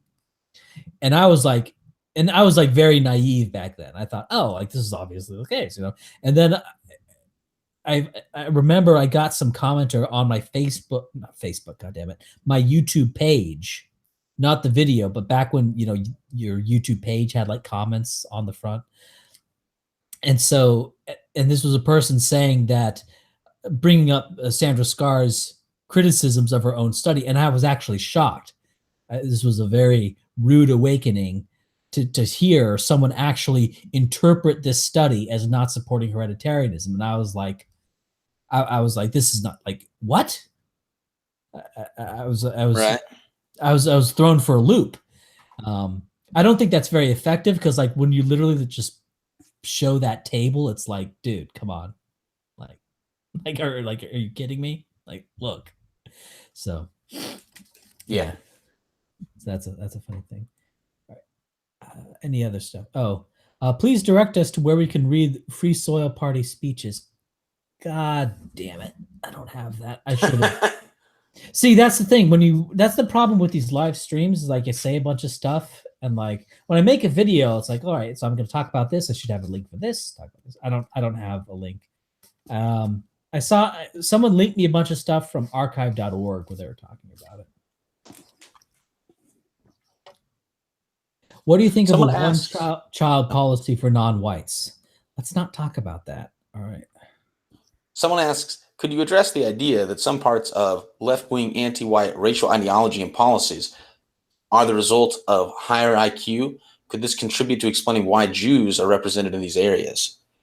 And so that's an interesting question. So firstly, social liberalism, like smart people tend to be libertarians basically, and social liberalism correlates with IQ.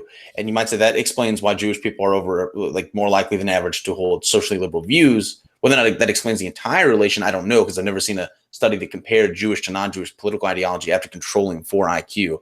But you would expect that to be a contributor to that. But it's also worth noting that because smart people tend to not be liberal across the board, but they tend to be libertarians, Republicans on average have higher IQs than Democrats do. That's true when you control for race. So you're only comparing white Republicans to white Democrats. But Jewish people are very overrepresented among Democrats.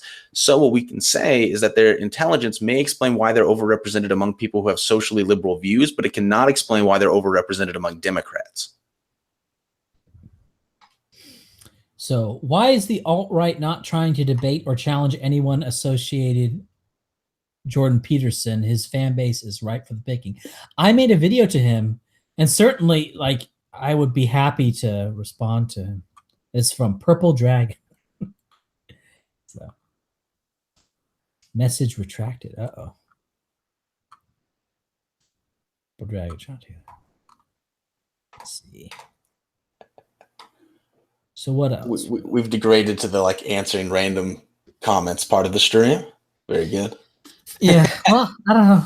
Unless you have a topic you want to talk about, Sean, you should come on. Like when we say, like, because a few hours ago, that was Sean said, "Hey, what do you want to talk about on the stream?" And I was like, I don't know. And so that's how we do these streams. You guys are getting some backroom knowledge. You're seeing some. Oh, well, okay. Well, let's give him some backroom knowledge. Then what happens is that I am not always on this stream, so I don't assume that I'm going to do it. And then Ryan messages me the night beforehand. So, are you ready for the stream tomorrow? John, and then I'm like, I guess I can do the stream tomorrow. What do you want to talk about? And he's like, I don't know. Hey, Sean, this is Sean playing the blame game here. Look, let's just accept that some mistakes. It's a thing that happened. That it was a thing. It was a thing that happened. We're moving into a new phase. We're trimming some fat. We're trimming the fat, being the people that would only watch these streams if we had anything to talk about. We're trimming the fat of only the people who watch these streams if they were any good.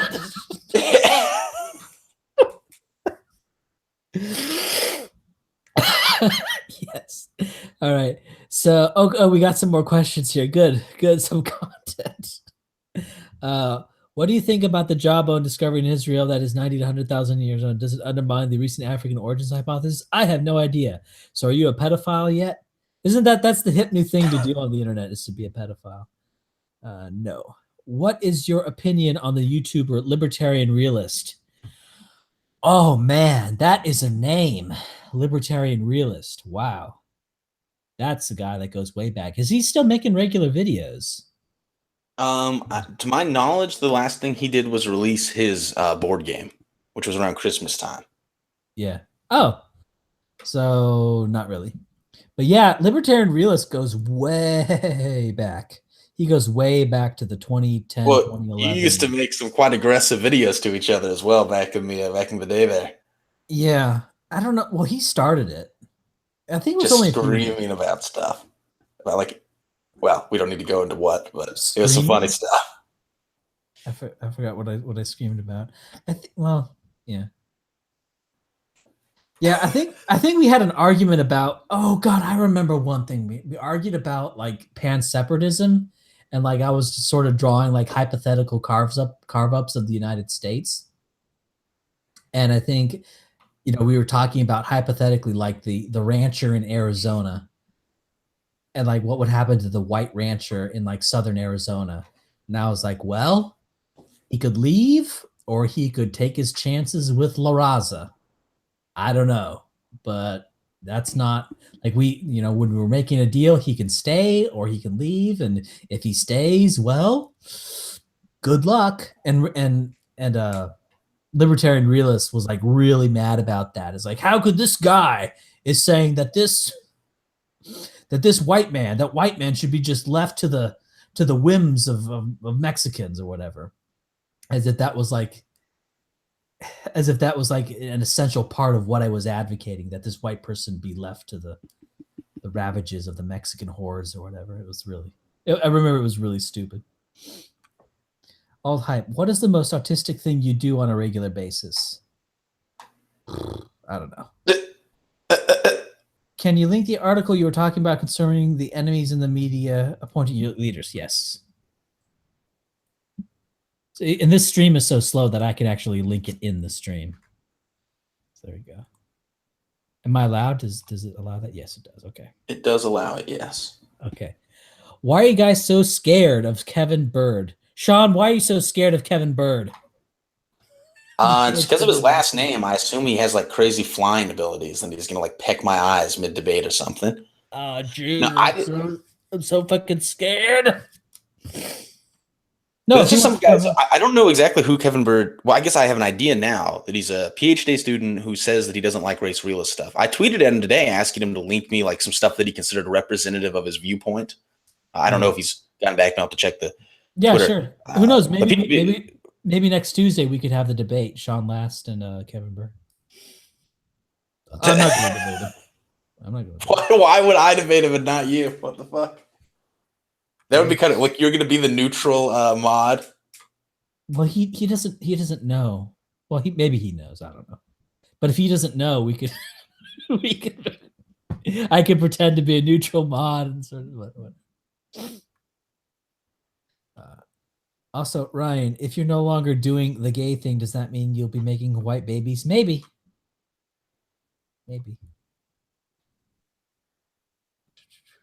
Sean Lass, I artistically spent an hour or two scanning Kevin's post history for his arguments and citations. I can send you a text file of it if you guys want. Yes. Sure. That'd be good. Are you on? This is the Momentai. Where would he send it? Are your DMs? What's your Twitter, Momentai? Oh, is Kevin Bird? He's not the guy that that's not the PhD student that Destiny had on to critique my lead article, is it? If anyone knows, because then I would know who he is. I just wouldn't know that was his name. There's other people that are talking in the chat who need to not be talking in the chat.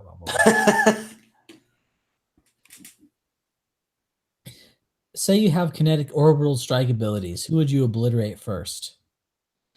I would obliterate the YouTube channel Crash Course History.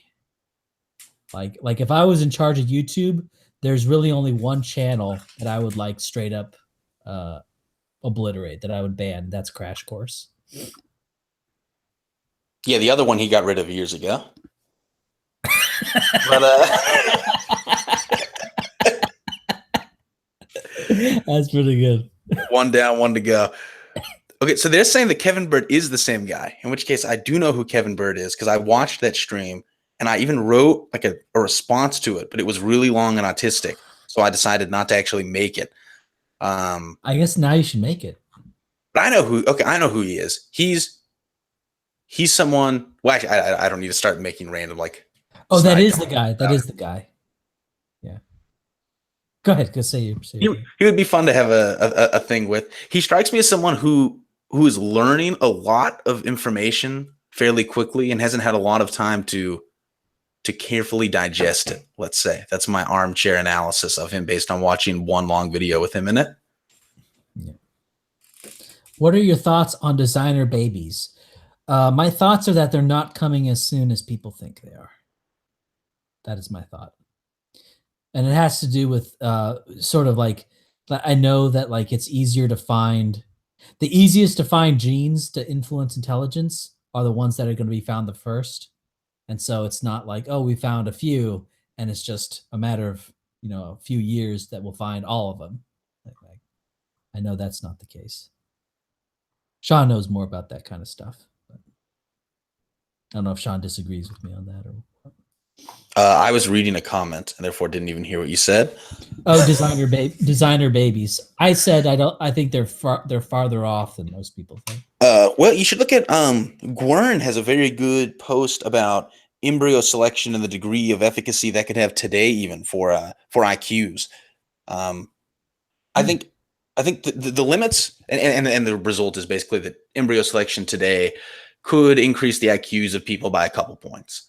So I think the barriers to doing them are going to be more barriers of whether or not we're willing to allow it to be done than barriers regarding like just the actual ability to do them, because that seems to be coming in at least for intelligence. Like I follow the intelligence stuff a lot more closely than I follow other things, and the genetic architecture of intelligence is surprisingly well suited for this. Like you have a lot of non-additive effects and such in personality that make it a lot harder to get the sequencing down for and things like that. So it'll be sooner for some traits than others. Yeah. Non-additive effects means like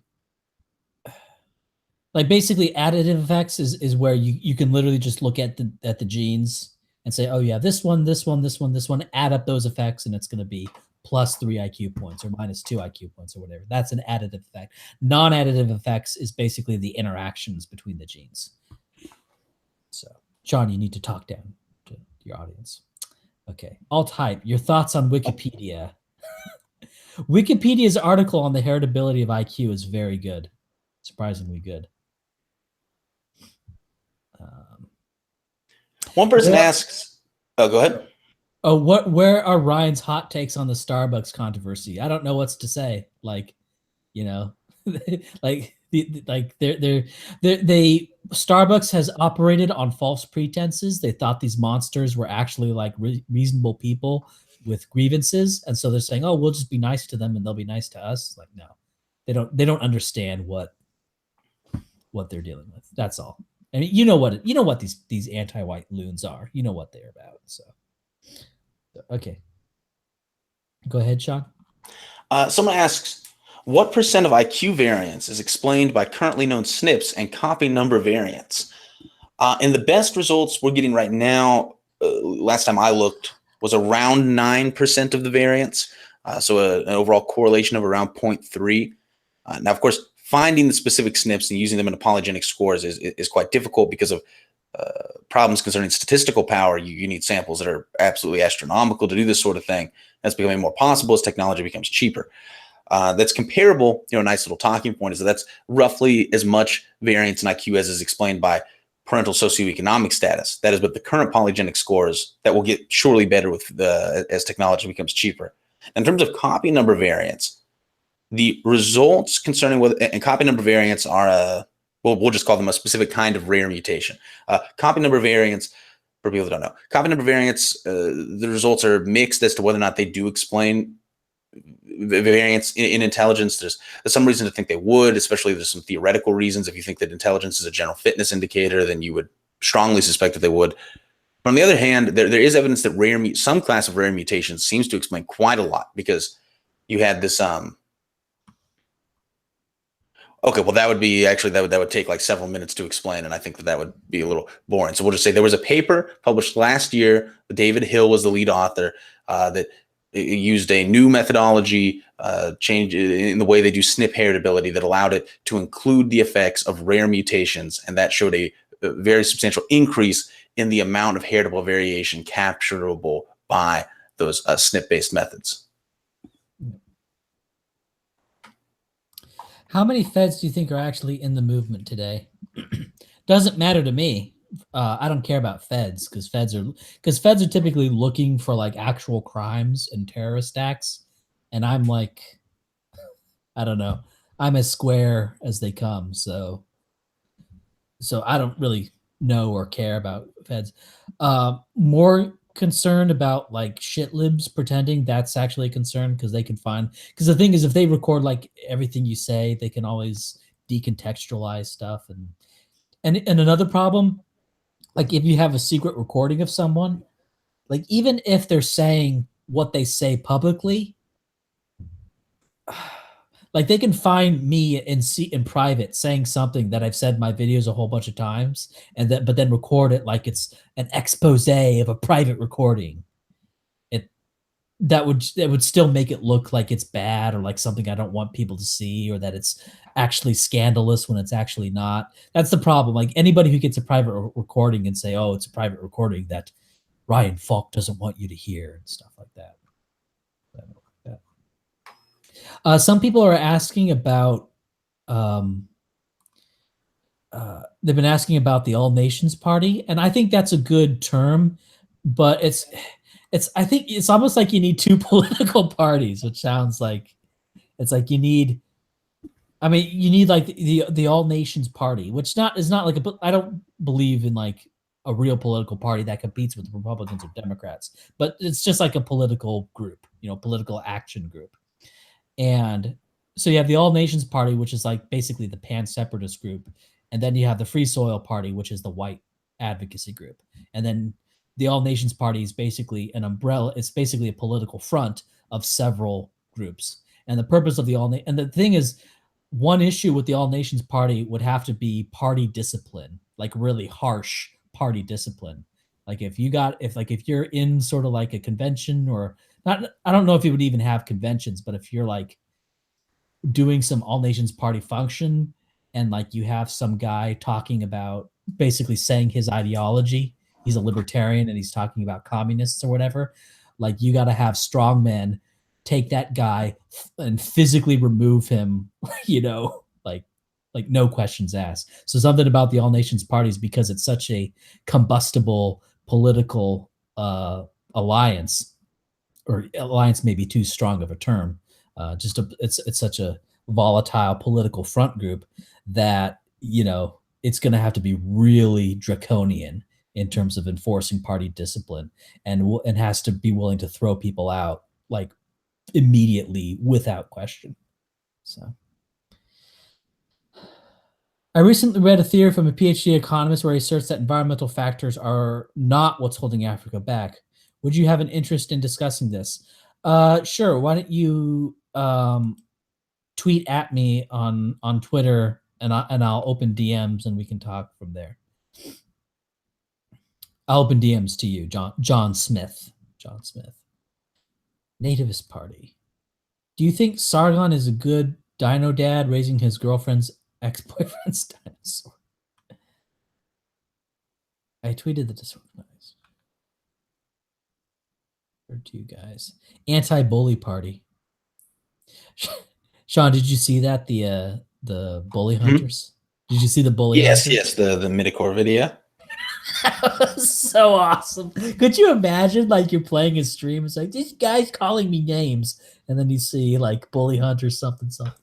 That would just be so, I don't know. Like, you know, that anybody who does that is just gonna be like bullied harder. There's so much harder. And it's funny, like even on their stream, even in the little setup, apparently the bully hunter died like once or twice before killing the bully. It's like,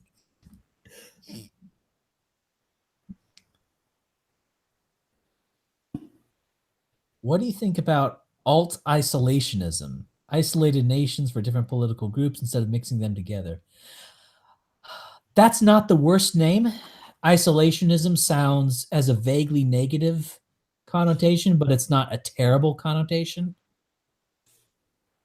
That's not the worst. That's not the worst. I could think of a lot worse names. Opinion on your race mixing tweet being banned. It wasn't banned. What was this tweet? I don't think I saw this. Oh, wait, if it wasn't banned, is it one you took down? No, I didn't take it down because remember. Oh yeah, this is another thing. There's basically somebody. Okay, I posted a tweet that I probably shouldn't have posted where I basically said race mixing is worse than bestiality. So now the problem is like, and of course I can defend that intellectually. I could say what is the effect of bestiality? Nothing, unless you get some sort of weird disease. The effect is no effect. It's like you had sex with an animal. That's pretty fucking gross. The end. Whereas race mixing, you know, I can bring up, I can tell you that, you know, you're much more likely to have spousal abuse. You're much more likely to have a divorce. You know, your offspring are going to feel more isolated. Like there's all sorts of problems that come from mixed marriages. And these are not just correlational effects that like trashy people tend to have mixed marriages. No, like there was a study that I referenced on this where it's actually the people in the mixed marriages were of higher socioeconomic status compared to the same race groups. And it's not just it's not just comparing to whites, it's comparing to non-white monoracial couples as well. So like it's very clearly an effect of the racial difference of the couple. So, and the thing is, I can sort of intellectually defend that, but I should not have said that on Twitter because it's like on Twitter you only have so many characters and it's really like you know, and so the nuance doesn't really get through. So that's a problem. But somebody said on my Twitter, he said that you should probably take down that tweet, Ryan. And I'm just thinking, oh, just take it down. Oh my sweet child. Just take it down. Like apparently you haven't been on the internet very long. You don't get to just take things down, buddy. My Twitter feed is almost certainly completely archived by someone. Okay, so it's not getting taken down. Now, as it happens, I have a program that deletes any tweet I have that's over 7 days old. Simply, and it's not because I'm trying to hide it. It's because I don't want people trawling through old tweets, finding something and getting my account banned for it. My account may be banned eventually anyway, but this is just sort of a precaution about this. But it's not like I'm trying to hide things I said previously because like it's all archived and anything that people see that they I'm going to use this against them in the future, they're going to archive it. So it doesn't. There's no hiding like things you said on the internet, or especially me. We've said Aska is a shrieking Jewish. Will you throw down the glove? Aska is a cartoon character. What happened to Toy Story video? The Toy Story video has a lot of copyrighted content, and my channel is currently being reviewed. So that's my concern. Which is a shame because for those that don't know, the Toy Story video was this great video that Ryan uploaded in which he revealed like a lot of the most comprehensive and he analyzed a lot of the bedrock assumptions of his worldview, and it was probably the most profound video Ryan's ever made. But unfortunately, it had copyrighted content and had to get taken down. Well, it was so profound. It was so profound that I didn't want to put it on my main channel because I think it would cause a lot of it would just be a profoundness overload in a lot of people, and so I wanted to put it just on this channel so that it would be limited to the really hardcore people. Especially because it was in that video when Ryan told people what he really thinks about Jews. It's at the very end. I think it's about it's at the very end where I talk about the Jews that you guys should check out. But I think I should public that video now because I think I'm just going to use Streamlabs because I was looking at what you could do in Streamlabs and it's like I think I'm just going to use Streamlabs. Like, and also I don't have to worry as much about being demonetized on this channel if I use Streamlabs. So I think that's what I'm just going to do. I think I'm just going to use Streamlabs. So, in fact, you know what? In fact, I'm making that video public while this stream is going on, so you guys can see. Holy crap! Live action content. Live content. Here it is. I understand. Guess anybody somewhere at the very beginning asked if this was a pre-scripted or like a pre-recorded rather stream. Oh, because we don't interact with the audience. That's why. Because at the beginning we actually had a little bit of something to say, and so it for a minute had the veneer of like something that was planned ahead of the time. Yeah, but that veneer went down pretty quick. So yes. Okay. Well, I don't know. We've been on for an hour and 50 minutes. I think we're about done here. Although there's still 300 people watching this thing, so I guess blacks have low IQ. Yeah, that is the alternative hypothesis. If people say, "Hey guys, I think black people are smart." Oh, really? I have an alternative hypothesis. So I'm looking at the notes the guy tweeted at us about this bird fellow. And the arguments do seem similar to what he made on Destiny's channel. So it's a little like above average. No, actually, this whole thing actually is pre-scripted, but we're just so smart that we're actually able to predict every single comment that's made by the audience. We're able to. This is what high IQ looks like. This is what high IQ. We're able to emulate all of their minds. We're able to run we don't even know these individual persons. We've had no contact with these individual persons, but we're able through a complex chain of reasoning, able to emulate inferred minds that will come onto this stream and know exactly what questions they're going to ask and what word choice they're going to use because we actually read off the words they actually use. That's how good we are at this. All right. Okay, I think we're done. I think we jumped the shark there. All righty. All righty. So bring it in. I think we're done with the stream. Bring it in, guys. Go Bobcats. All right, we're done.